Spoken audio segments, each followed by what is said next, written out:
anaitwa Bwana wa nyakati na majira.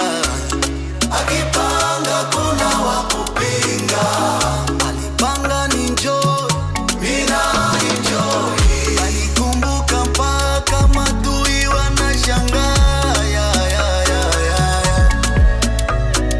Kweli ninamwona, kweli nashuhudia ya kwamba natendaga Bwana.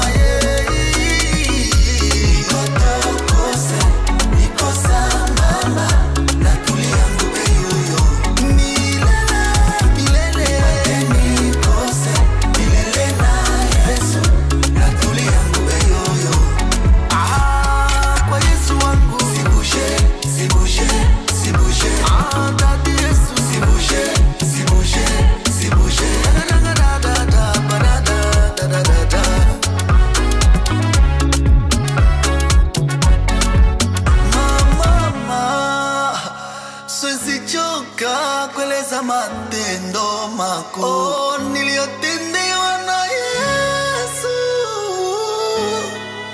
Kanilokota kanisukula Bwana.